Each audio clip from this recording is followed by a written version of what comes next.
ça. Alors, moi, ce que je signale, c'est que pour un élève de la Rose-Croix d'Or, le catharisme, c'est facile d'accès. Pourquoi? Tout simplement parce que déjà, nous avons un des fondateurs, une fondatrice de notre école qui s'appelle, dont le nom spirituel est Catharose de Pétré. Cathare, rose, Pétré, la pierre.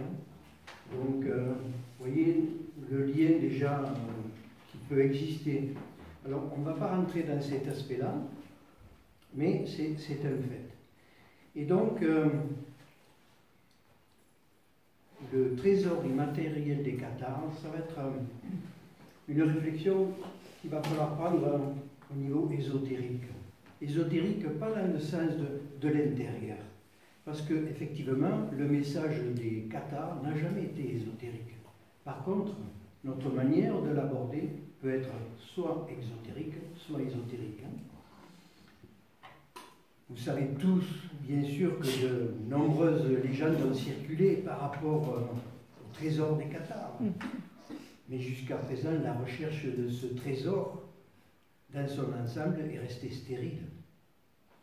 Quel était ce trésor évoqué dans les archives inquisitoriales? De quoi était-il constitué? Où est-il caché?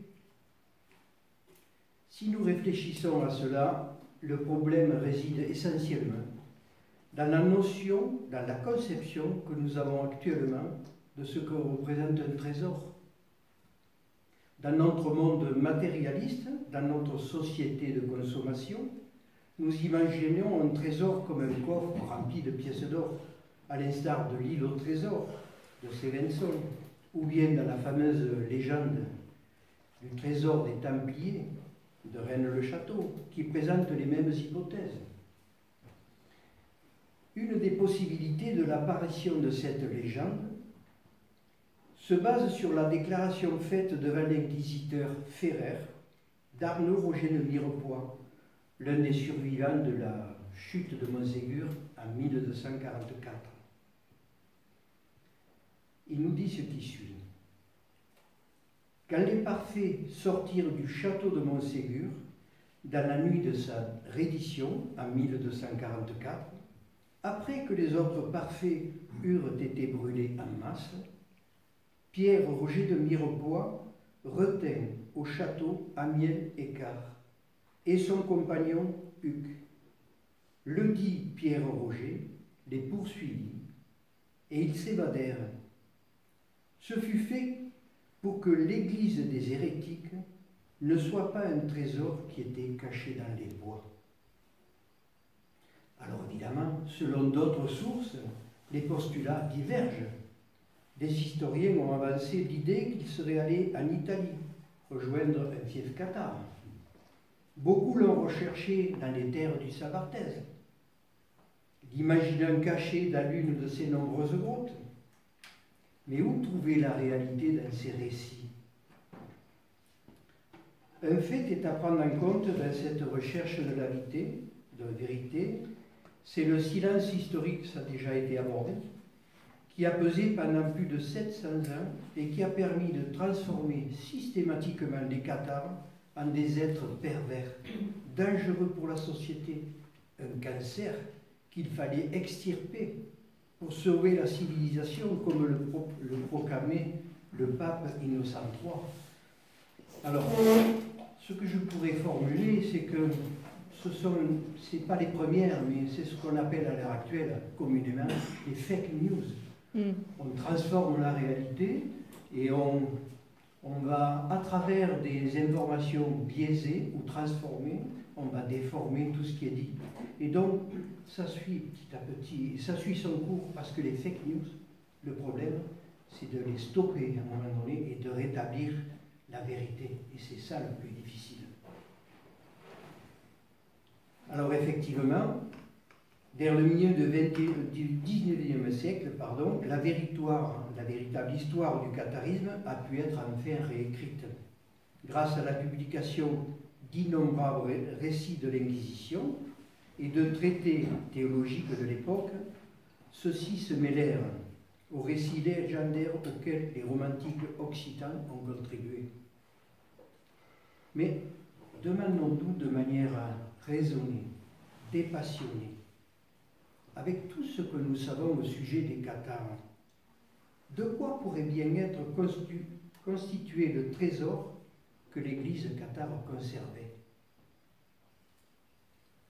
Nous pouvons en conclure, sans aucun doute, que ce trésor n'est en aucun cas constitué de pièces d'or.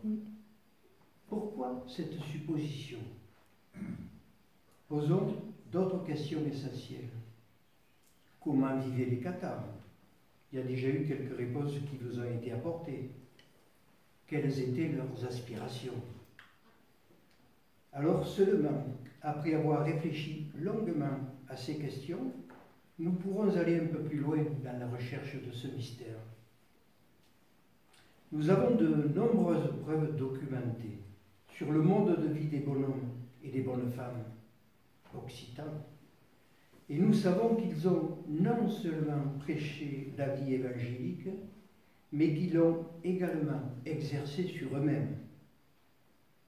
Comment se déroulait la vie d'un bonhomme? Des vies simples, consacrées à la prière et au travail, semblables à celles des moines, mais parfaitement intégrées dans le tissu social des villes et des villages. Parfois, ils se réunissaient, hommes ou femmes, pour former une maison cathare, sous les ordres d'un vieil homme ou d'une femme âgée. Ce n'étaient pas des monastères, ni des maisons fermées. Elles avaient plutôt une fonction ouvertement sociale. Des maisons ouvertes, des casales, où on apprenait divers métiers, notamment le tissage, ça a déjà été expliqué, à lire et à écrire, où l'on prenait soin des personnes âgées et des malades, où les pèlerins trouvaient refuge et nourriture. Nous connaissons de nombreuses maisons similaires dans la région, telles que Mirepoix, Denis, Montségur. Certaines d'entre elles étaient dirigées par des dames de la noblesse, telles que Philippa de Foix ou la célèbre Esclarmonde de Foix. L'importance de ces maisons hérétiques devient très pertinente lorsque nous constatons que de nombreux décrets de l'époque ont établi que ces maisons devaient être complètement détruites, comme il est dit par Bernard Guy dans les archives de l'Inquisiteur. Et les édifices jetés bas ne seront jamais relevés de leur ruine. Leur lieu de séjour restera à jamais habitude inculte, sans clôture, réceptacle d'immondices. Tout un programme. Pourquoi cet empressement à détruire non seulement la population cathare, mais aussi les lieux qu'ils habitaient? La vision de l'Église romaine était limpide. Tous les souvenirs matériels du catharisme devaient être effacés. L'objectif était d'expulser de la mémoire sociale non seulement les personnes, mais également la trace de tout vestige pouvant évoquer leur mémoire. Table rase en fait. Mais ce n'était pas suffisant. C'est pourquoi la féroce persécution a été subie non seulement par des hérétiques vivants, mais aussi par les morts. Nous avons un exemple précis dans ces montagnes pyrénéennes, avec les personnages d'Arnaud de Castelbau et sa fille Ermensenda, mariés au comte de Foix. Les deux ont été condamnés comme hérétiques 40 ans après leur mort, en 1269, et ils ont été déterrés et leurs corps brûlés.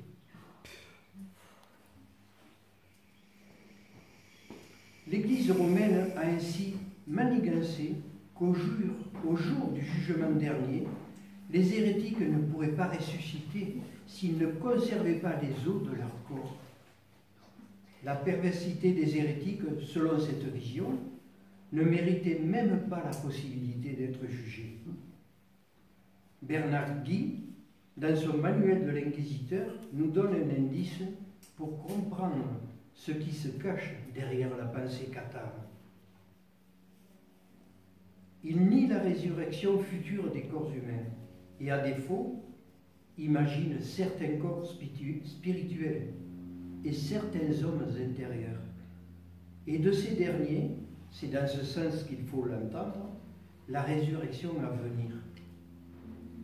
Les êtres humains possèdent un corps spirituel, un homme intérieur. Ces paroles rappellent également celles prononcées par les hérétiques d'Orléans, près de 3 siècles auparavant, lorsqu'ils répondent de leur prétendue hérésie devant l'évêque de Beauvais en 1022.